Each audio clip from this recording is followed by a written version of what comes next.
Padre nuestro que estás en los cielos, Señor, en el precioso nombre de tu Hijo Jesucristo, hoy nos postamos ante ti de nuevo, Señor, abriendo nuestros corazones para que nos guíes a través de tu Espíritu en esta oración, para darte gracias por volver a presentarnos este precioso sábado y darnos la oportunidad de reunirnos aquí en este local para hacer tu escuela sabática. Que sea de edificación, Señor, para todos los que están aquí y los que nos oyen fuera, en Internet. Señor, estate con todos aquellos que quieren llegar y no pueden llegar o que estén en el camino. Te lo pedimos todo en el nombre santo y precioso de tu Hijo Jesucristo, para perdón de nuestros pecados. Amén. Amén.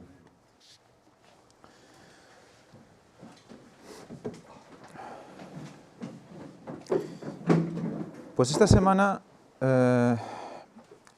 se habla del principio del ministerio de Jesús, del libro de Mateo. Y dice el versículo para memorizar, venid en pos de mí y os haré pescadores de hombres. Recordemos cómo esta es la analogía. Ellos, a los que les dice estas palabras, pues eran pescadores de peces. Y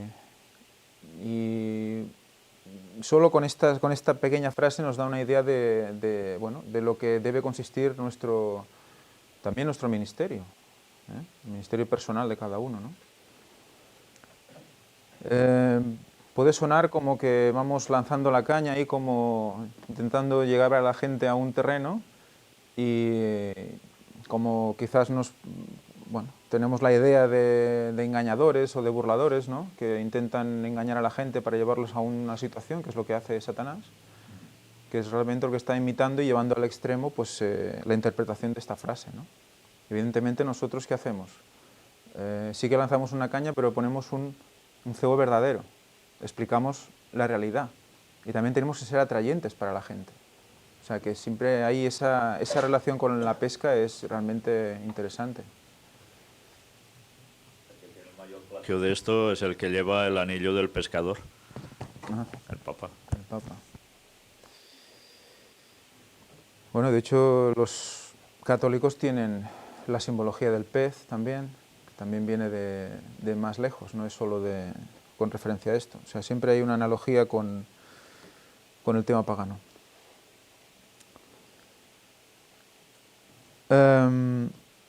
Nos habla la lección de cómo empezó todo. Aquí vamos a leer la cita del deseo de todas las gentes que dice... Ay, no, perdón, me he equivocado de páginas, que esto al girar me he ido a la última de la semana anterior, perdón. Dice, Juan el Bautista, la verdad presente, el domingo.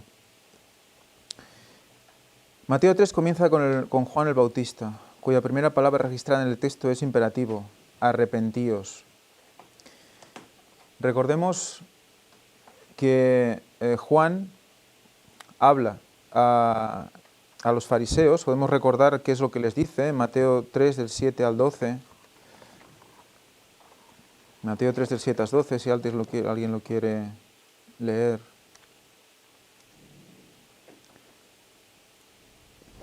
Mateo 3 del 7 al 12 dice: Cuando Juan vio que muchos fariseos y saduceos venían a su bautismo, les decía, generación de víboras, ¿quién os enseñó a huir de la ira venidera? Producid frutos dignos de arrepentimiento, y no penséis en vuestro interior, tenemos a Abraham por padre, porque os digo que aún de estas piedras Dios puede levantar hijos de Abraham. El hacha ya está puesta a la raíz de los árboles. Todo árbol que no da buen fruto será cortado y echado en el fuego. A la verdad yo os bautizo en el agua para arrepentimiento, pero el que viene después de mí, cuyas sandalias no soy digno de llevar, es más poderoso que yo. Él os bautizará en Espíritu Santo y fuego. Su aventador está en su mano, limpiará su era, allegará su trigo en el granero y quemará la paja en el fuego inapagable. Estuvimos hablando también de estos textos en la presentación que hizo Víctor sobre la paz de Dios. Aquí les hace una exhortación, un advertimiento, o todo o nada, que es o granero o fuego. Y los exhorta con la palabra arrepentíos. Pero me gustaría reflexionar un poco sobre el arrepentimiento, porque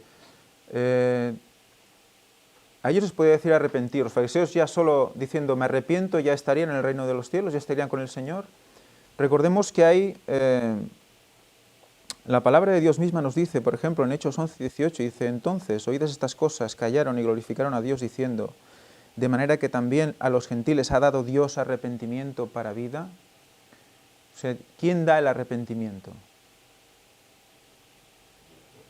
Dios pone el arrepentimiento. Claro, nosotros podemos arrepentirnos de corazón o simplemente de labios, ¿no? Que eso lo hacemos básicamente en oración. Entonces, nos está llamando ¿a qué? A un cambio total de la persona.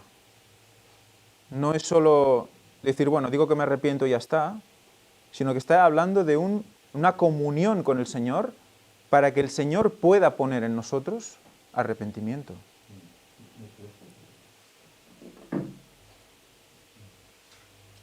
Aquí creo que tiene el papel fundamental el Espíritu Santo, ¿no? Porque Él es el que nos convence de pecado. Y cuando estamos convencidos de lo que realmente somos y lo que el pecado hace por nosotros es cuando viene el arrepentimiento. Pero es producido por eso, porque el Espíritu Santo está ahí tocando esa mente, ese corazón y te está haciendo ver que necesitas de alguien, porque tú solo no puedes. Exacto, y eso se produce en comunión. O sea, la intención es que si primero nos ponemos en relación con el Señor, entonces ese corazón se puede abrir y entonces puede el Espíritu Santo actuar. Y luego es la consecuencia de esta relación la que produce arrepentimiento, sincero, ¿no? Comprender, conocer cómo trabaja el Señor realmente te hace llevar al arrepentimiento. Porque, ¿sabes? Ves todo lo que hizo el Señor, el Padre, que trajo a su Hijo, su único Hijo. Entonces, cuando entiendes todo el sacrificio que el Hijo hizo por todos nosotros, entonces el Espíritu Santo toca tu corazón y te induce a arrepentirte, porque ves que realmente lo hizo por nosotros, ¿no? Sí, porque debemos recordar que Dios nos busca tal cual somos. Él no espera que primero hagamos grandes pasos y que seamos bellísimas personas. Sí, no. sí. Él tal cual somos, con nuestros defectos, pasiones, etcétera, con esto nos busca. Y a partir de aquí comienza a moldear, como aquel alfarero que habla Jeremías, ¿verdad? Comienza a moldear. Y eso es el trabajo que hace el Espíritu Santo. Y cuando nos damos cuenta realmente de nuestra posición, pues entonces cuando pedimos, Señor, ayúdanos, perdónanos, y viene el arrepentimiento. ¿No? Y cuando dice, y arrepentíos, y dice, y luego produciréis buen fruto. Claro, es otra vez una consecuencia, es otra vez un efecto de estar en comunión, que das buen fruto. Y entonces es cuando venga el Señor, porque aquí se está relacionando también la segunda venida, cuando venga el Señor, que ahora recogerá trigo al granero y la paja al fuego. O sea que está en pocos versículos, está poniendo el resumen de todo el plan de salvación en un momento. Arrepentíos es un imperativo, Sí, pero sí. no es una orden. Que luego es la condición y el planteamiento es claro. Esto es así, arrepentíos, pero tú tienes libre albedrío. Dios no te obliga a que te salves ni obliga a que te pierdas. La decisión es nuestra. Y el Espíritu Santo actúa si nosotros le damos entrada, si no, no puede. Y me gustaría pues que viéramos la imagen, ¿no? del versículo cuando dice el hacha ya está puesta a la raíz de los árboles. Podemos imaginarnos ¿no? Juan el Bautista o cualquiera de nosotros, ¿no? Cuando explicamos la verdad presente y estamos con el hacha al pie del árbol y estamos diciendo arrepentíos. La gente puede pensar, me está amenazando, es una amenaza. Si no me arrepiento me corta. No, pero es tu decisión. Y tú llevas el hacha, pero realmente ¿quién corta y no deja de cortar? El Señor decide, ¿no? Por tu decisión. Tú estás poniendo la verdad presente es ese hacha. Es la que va a cortar, es la que va a decidir, mira, te presento esto. Entonces, tú, sin quererlo, estás poniendo a esa persona en una decisión, en una disyuntiva.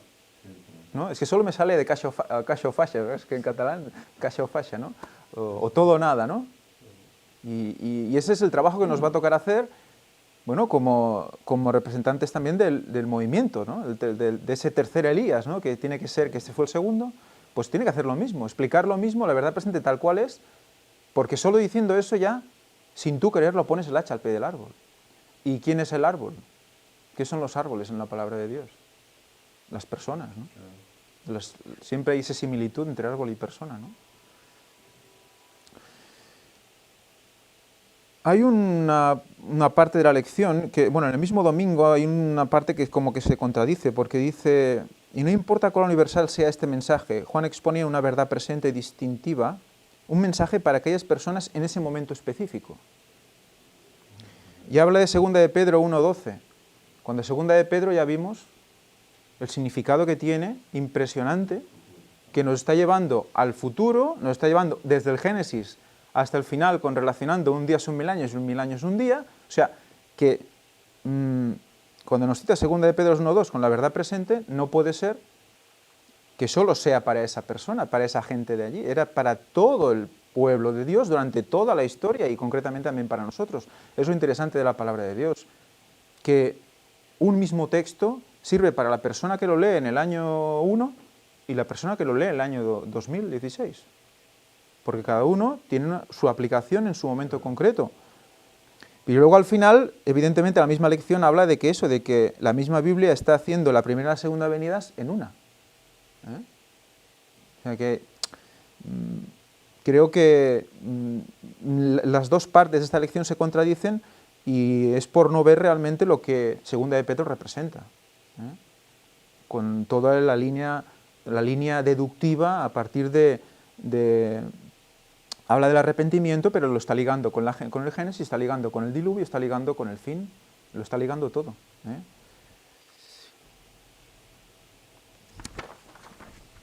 Seguimos pues con el lunes. Dice así. Habla de las tentaciones. Entonces Jesús fue llevado por el Espíritu al desierto para ser tentado por el diablo. Nos habla del deseo de todas las gentes diciendo, cuando Satanás y el Hijo de Dios se encontraron por primera vez en conflicto, Cristo era el generalísimo de las huestes celestiales y Satanás el caudillo de la rebelión del cielo. Fue echado fuera. Ahora su condición está aparentemente invertida y Satanás se aprovecha de su supuesta ventaja ante Jesús. Estamos hablando de de esos momentos previos a las 3 tentaciones. Habla de esta contraposición, ¿no? Un Jesús totalmente, bueno, pues humillado, ¿no? Ante un Satanás que se siente el rey del mundo, ¿no? Y bueno, eso nos hace también reflexionar cómo esa humillación nos lleva a la victoria, ¿no? Como él, basándose en la Escritura, rebate a Satanás y esa humillación le lleva a la victoria. Nosotros también debemos hacer lo mismo. Él estaba en comunión constante con el Padre a través del Espíritu, constantemente. Era su salvaguarda. Me gustaría leer del deseo de todas las gentes una parte para que viéramos cómo se enfrentaba Jesús a las tentaciones. Porque podemos pensar, era Jesús, ¿no? Jesús, el Hijo de Dios, se enfrentaba a las tentaciones, es más que nosotros, ¿no? Pero me gustaría recordar un concepto que ya estuvimos viendo cuando estuvimos leyendo parte de En 3 días y 3 noches, creo que estuvimos hablando de esto, que dice así, dice, las seducciones que Cristo resistió son las mismas que nosotros encontramos tan difíciles de resistir. Le fueron infligidas en un grado tanto mayor cuanto más elevado era su carácter que el nuestro. Y hay otras citas parecidas.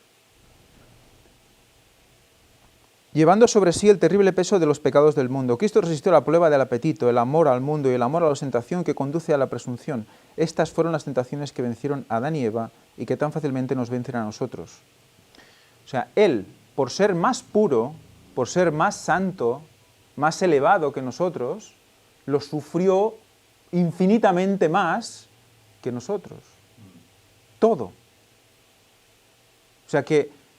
O sea, por el hecho de ser Dios y hombre, por ese hecho, ya lo tuvo más difícil que nosotros. Lo que se supone que la gente dice, no, es que por eso lo tuvo más fácil, pues no, por eso lo tuvo más difícil. O sea, ¿qué tiene que ver la luz con las tinieblas? Nada, ¿verdad? Por lo tanto, total luz contra total tinieblas, que lo repele mucho más, ¿no? Yo siempre pongo el símil ese de que cuando tú te vas acercando a la luz, cuando te acercas más a una fuente de luz, ves más las manchas, ¿no? Tú de lejos puedes decir, pues no estoy tan sucio, ¿no?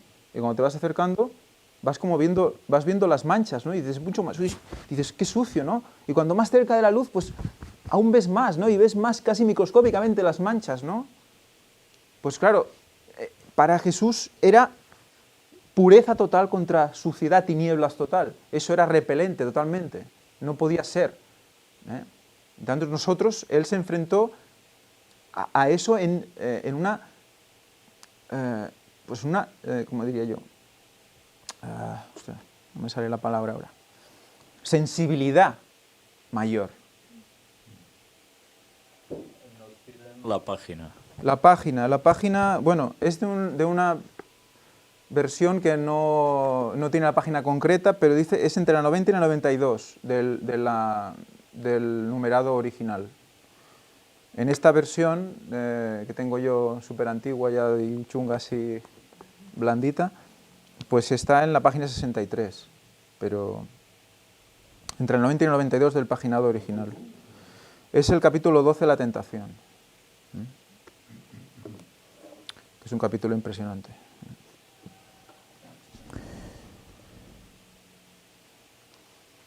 O sea que eso nos tiene que hacer comprender las quejas, ¿no? O sea, ¿por qué nos quejamos tanto? Estamos en hipnosis, ¿vale? Estamos en hipnosis. Y al tener pecado, porque él era libre de pecado, él no tenía pecado, un hombre sin pecado. Nosotros tenemos pecado. Y por lo tanto estamos en parte hipnotizados y en parte no vemos el total de la luz. Por eso no vemos cómo realmente nos afecta esa luz, esas tinieblas. No vemos cómo nos afectan las tinieblas del todo. Y vivimos como, bueno, a medias, ¿no? Podemos tolerar el pecado, no es tan grave, porque no vemos la gravedad. Estamos aún en medio. Cuanto más nos acercamos a Dios, más vemos la diferencia. Entonces las cosas que antes parecían insignificantes, luego son más graves. Y ese es el buen camino, ¿no? Por eso, ¿qué pasa? Cuando más te acercas al Señor, ¿qué pasa? Más lejos te sientes. ¿Por qué? Porque lo ves más grave, lo ves más importante. Y quieres llegar a ser puro, quieres ser perfecto ante el Señor. Ese es el camino del cristiano.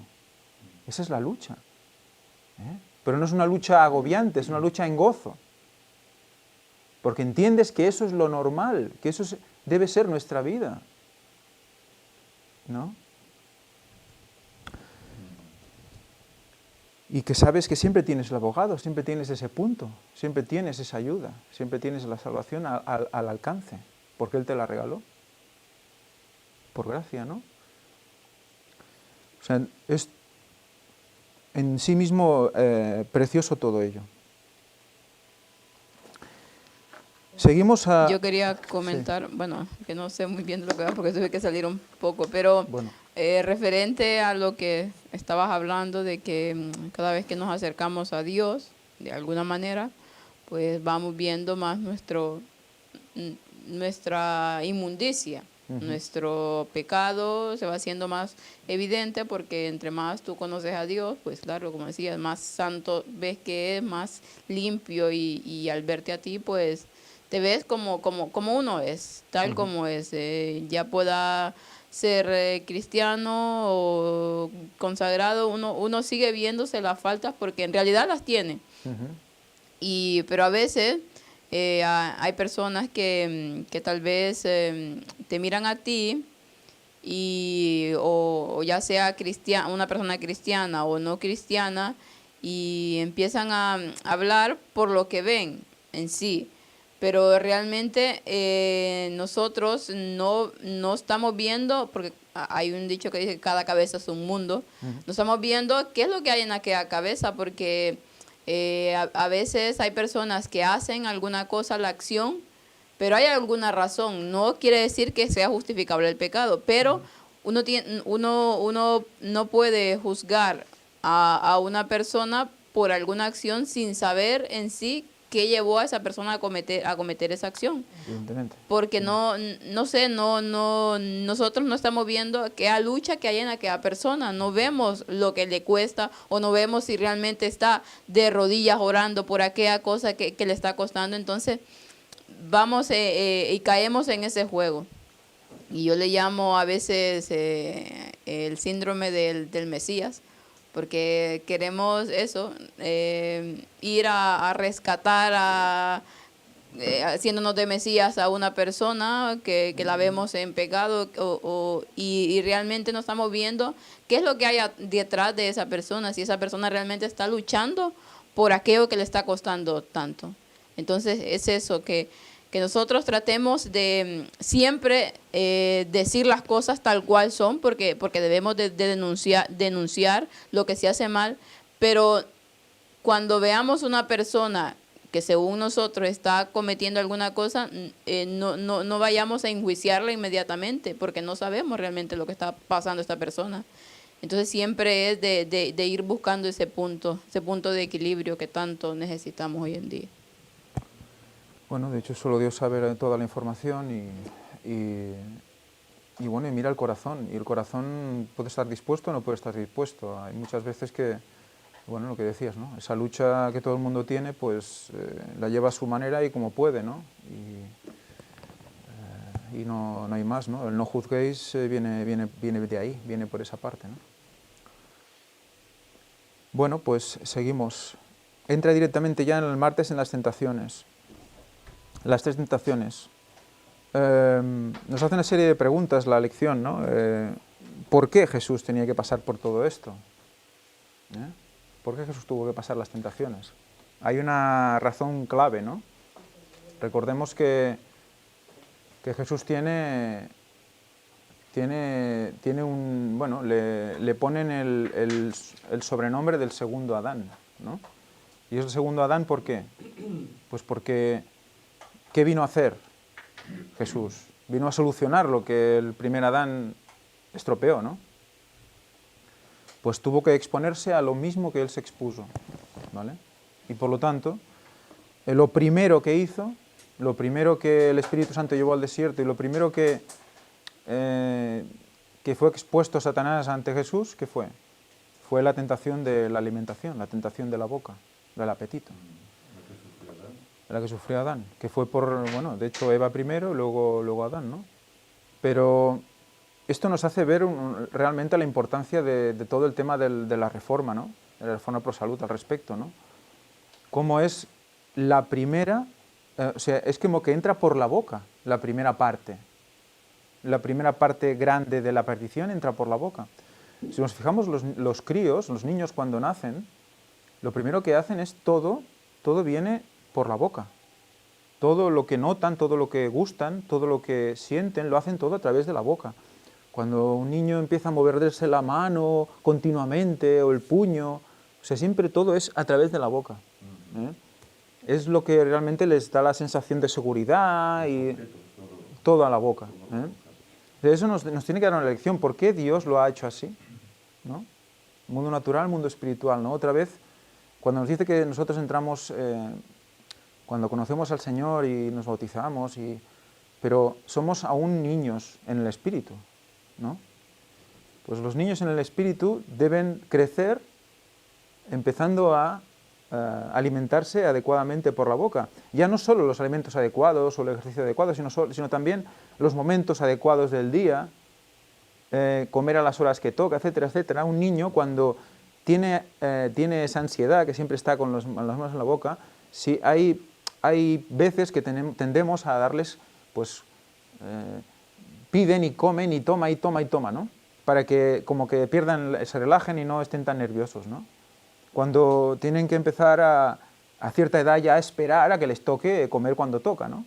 Pues ese saber esperar que viene por la boca es un aprendizaje que hace que esos niños, tanto físicos como nosotros también, niños espirituales, vayamos como templándonos. Empieza la templanza, entonces podemos empezar a ver con paciencia, distinguir entre el bien y el mal. Y las pasiones no dominarán nuestra mente. Esa es la tendencia, y es por eso Jesús empieza por ahí. Por eso, porque tenía que arreglar lo que Adán hizo, donde Adán falló, y a la vez nos da una lección de cómo nosotros debemos emprender nuestro viaje en la santificación. Dice en la web también, que a partir de caer en esa primera tentación es más fácil caer en el resto. Es como una puerta que nos abre, nos facilita entrar en el resto de tentaciones y caer. Caer en la presunción, que es la siguiente, y la avaricia. Es como que está demostrado que muchas de las irregularidades de estos problemas patológicos con la comida vienen muy relacionadas con la inseguridad y con nuestra mente, con el vacío. Querer llenar un cuerpo de algo que no va a llenar el cuerpo, lo va a degradar, pero tienes la sensación de que estás lleno de algo porque te falta algo. Pero de hecho se trata psicológicamente directamente. Ya no es cuestión de nutrición, sino ya psicología, ¿no? Y esta psicología la utilizó el diablo en esa primera tentación, ¿no? Porque después de 40 días sin comer ni beber, pues el diablo pensó, ahora es el momento. Por mucho que él sea Dios, ahora está en un cuerpo humano, ahora lo tengo. Ahora voy a vencerlo. Allí no pude, pero aquí lo voy a vencer. Y claro, si eres hijo de Dios, pues que estas piedras se conviertan en pan. Sacia tu hambre, ¿no? Tu apetito. En cambio, Jesús, la respuesta que le da es una respuesta que a veces no se considera, ¿no? No solo de pan vivirá el hombre, sino de toda palabra que sale de la boca de Dios. Incluso esto hasta se ha transgiversado, se ha corrompido esta respuesta. ¿Ah, sí? Sí, hoy se dicen otras cosas también al respecto, ¿no?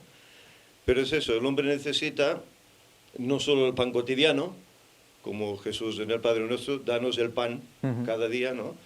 Sino que también necesitamos el alimento espiritual.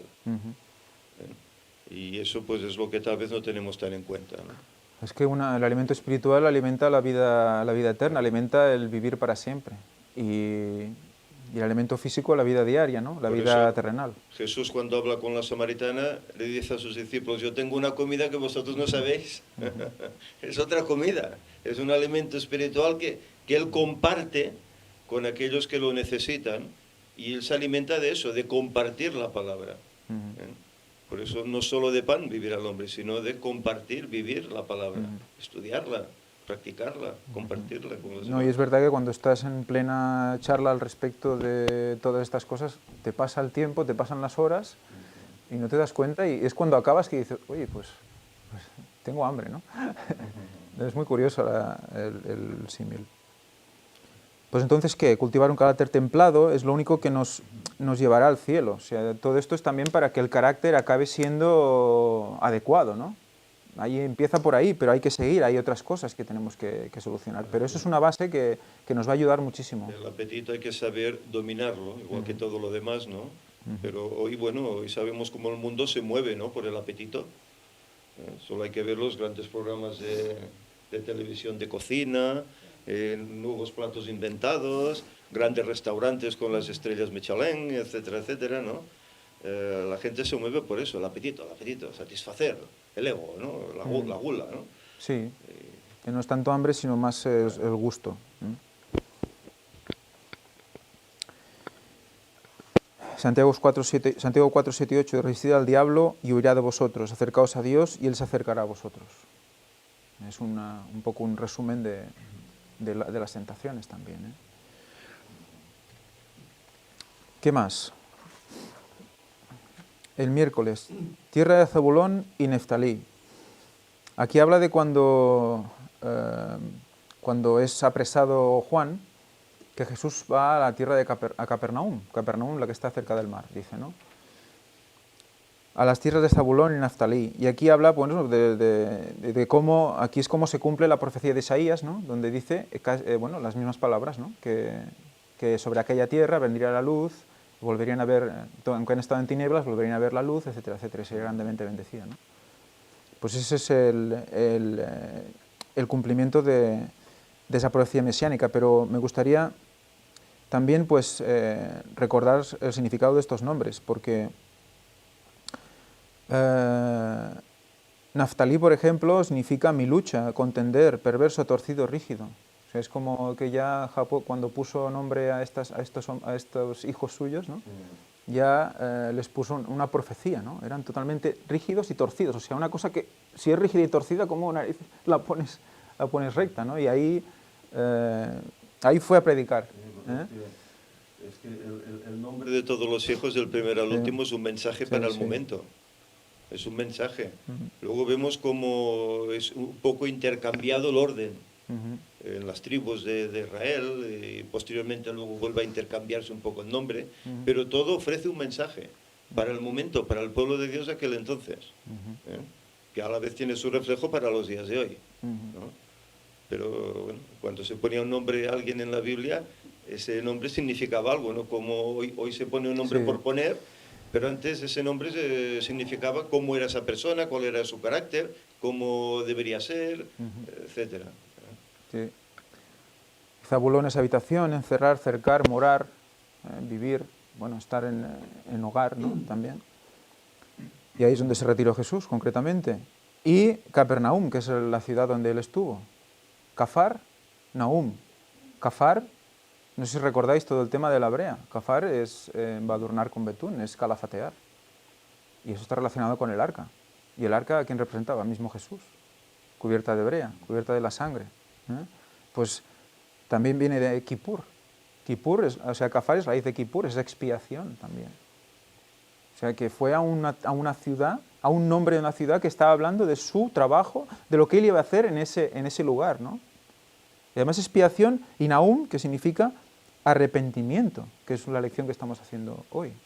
Arrepentimiento, misericordia, consolador.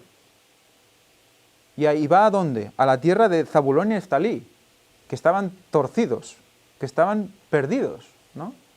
O sea, que solo yéndose y retirándose de esa zona ya está dando el mensaje y está diciendo, mi expiación, soy el consolador, ¿por quién? Por los pecadores, por los perdidos, ¿no? Arrepentíos. O sea, que solo con 3 palabras diciendo, me voy a Capernaum, y ya está. Y además cumpliendo profecía mesiánica, o sea, todo junto, todo mezclado ahí, precioso, ¿no? También. Aquí dice que la gente se considerada ruda, atrasada y tosca. O sea, una gente realmente dura. Se habían desviado totalmente. Sí. Pero hasta para ellos había esperanza. Es el mensaje del Señor. El jueves nos dice, el llamado a los pescadores. Perdón. Bueno, al final es interesante. Sí. Dice, ¿de qué forma podemos evitar la tentación de considerar a las personas como indignas de nuestros esfuerzos para ministrar y testificar? Sí. Es decir, esta me gusta, esa no me gusta, esa no la encuentro aceptable, esa no... Un ejemplo ¿Quiénes ahí, somos nosotros? Sí. A veces tal vez el más tosco y rudo puede ser que se convierta y aquel que vemos más sensible y tal, aquel no. Sí, volvemos otra vez al corazón. No podemos juzgar estas cosas. El Evangelio es para todos y hay que darlo. Y bueno, el Señor luego regará esa semilla que ha estado ahí sembrada y dará su fruto o no, depende del corazón de cada uno. Desde luego.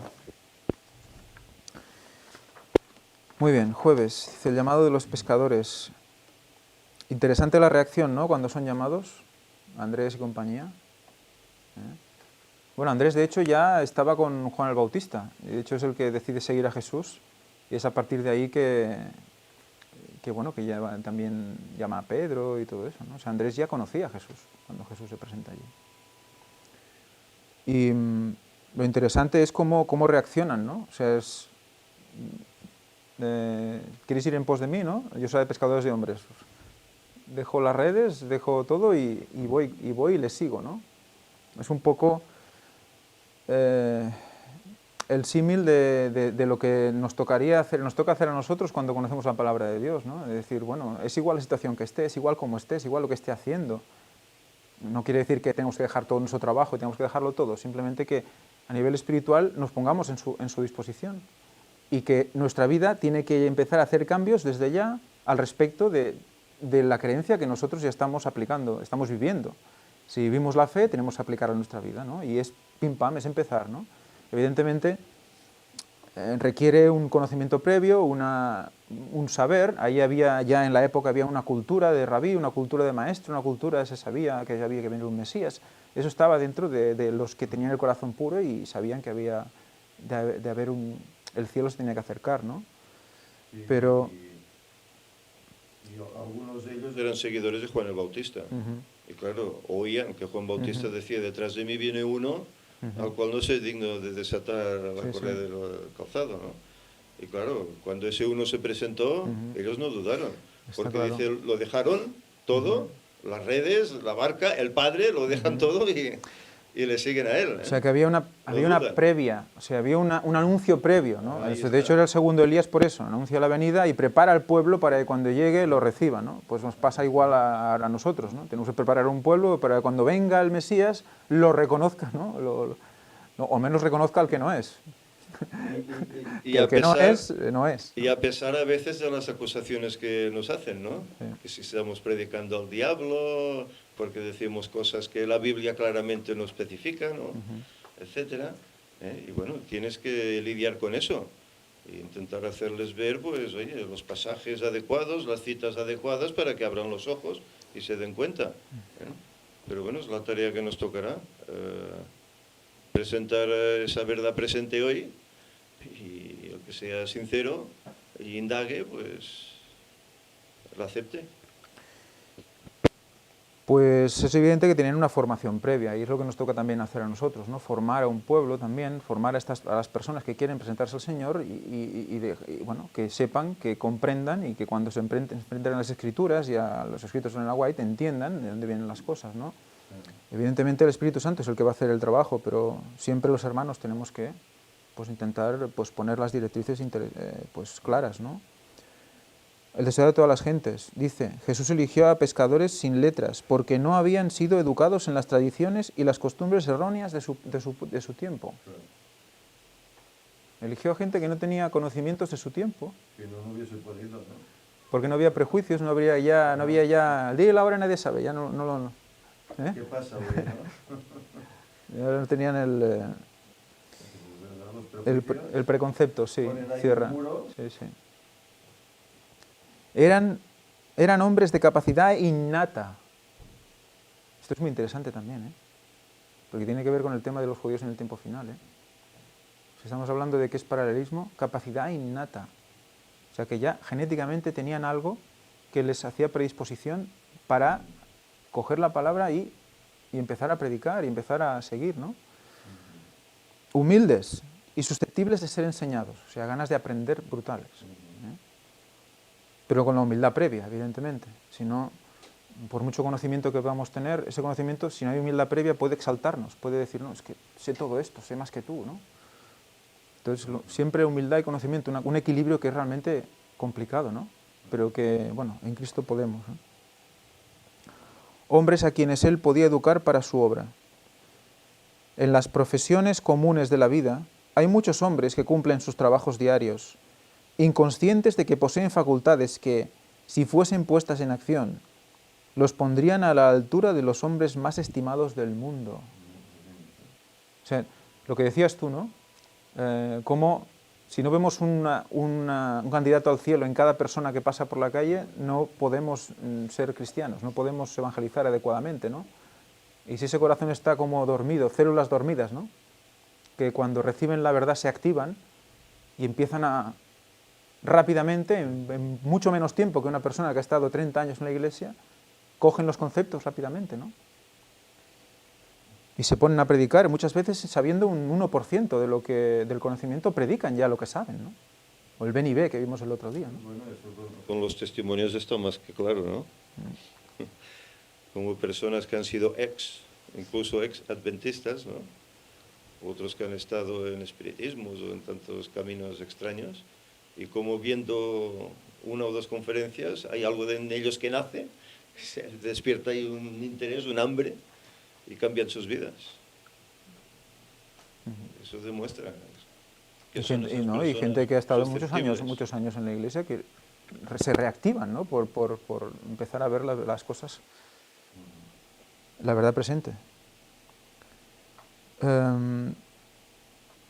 Se necesita el toque de una mano hábil para despertar estas facultades dormidas. ¿Es un llamado a quién? Nos toca a nosotros, ¿no? Es una llamada a nosotros, ¿eh? Se necesita el toque de una mano hábil, por lo tanto, ¿qué nos toca? Nos toca trabajar, nos toca mucha oración, mucha comunión, mucho estudio para prepararnos, para saber cómo llegar a las personas. Ya no solo saber mucho o no, es conocer a las personas. Y para conocer a las personas hay que tener empatía por ellas, hay que tener simpatía por ellas, hay que tener piedad por ellas, ver que sufren, que no sufren, para saber cómo hablar, cómo dejar de hablar, ¿no? A hombres tales llamó Jesús para que fuesen sus colaboradores y les dio las ventajas de estar asociados con Él. O sea que cuando tú aceptas, te da la sociedad con Jesús. Eso es todas las ventajas. Eres socio de Jesús. ¿Eh? Muy bien. Pues nada, hasta aquí. Al final el viernes nos hace un repaso de cómo, de cómo durante toda la lección Jesús, Mateo, cuando escribe, pues nos va citando cómo Jesús cita constantemente el Antiguo Testamento, y siempre hay una unión entre el Antiguo y el Nuevo Testamento. De hecho, cuando ellos están escribiendo el Nuevo Testamento, el que habla cita el Antiguo, porque evidentemente el Nuevo no estaba, ¿no? Nos pone un ejemplo de este pastor que dice que, no sé si es un caso real o no, que dice que va a predicar un pastor que quiere arrancar una página de la Biblia. Bueno, no sé exactamente eso, ¿no? Y todo el mundo se acercó, a ver. Y arranca la página aquella en blanco que separa el antiguo y el nuevo. No sé si es cierto o no, pero bueno, a nivel de fábula, pero bueno.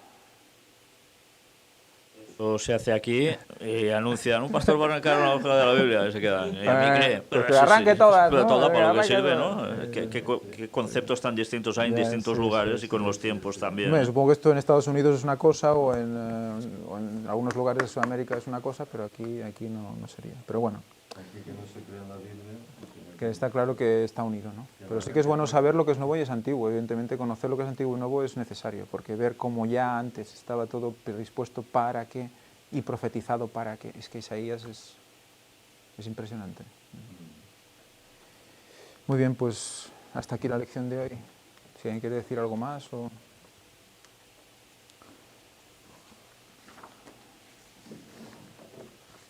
Pues nada, hacemos la oración. Josep, ¿puedes hacerla?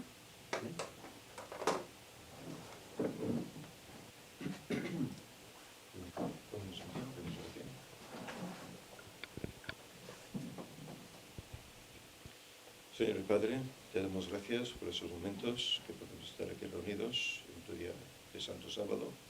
Gracias, Señor, por la escuela sabática, en el cual vemos cómo Jesús comenzó su ministerio, cómo Él tuvo que lidiar con esas tentaciones que el diablo le puso, cómo nos dio ejemplo para que nosotros también podamos vencer,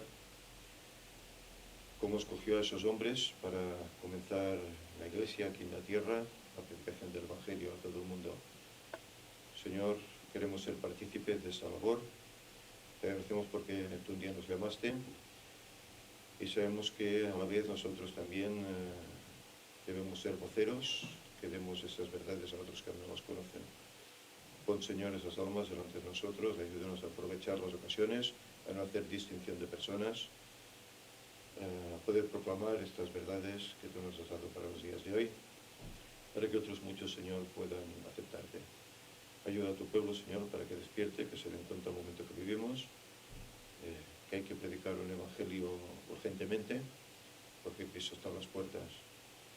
Y ahora, Señor, te rogamos que tú nos ayudes a ser aptos para eso, que tú nos perdones nuestras muchas deficiencias, nuestros muchos pecados, nos ayudes a ser aptos, a santificarnos para estar preparados para cuando vengas a estar contigo. Quédate ahora, que tu paz, tu bendición quede con nosotros en el sermón que ahora vamos a tener. Bendice a tu pueblo, pues, y a este mundo para que otros muchos puedan conocerte. En nombre de Jesús te lo pedimos. Amén. Amén.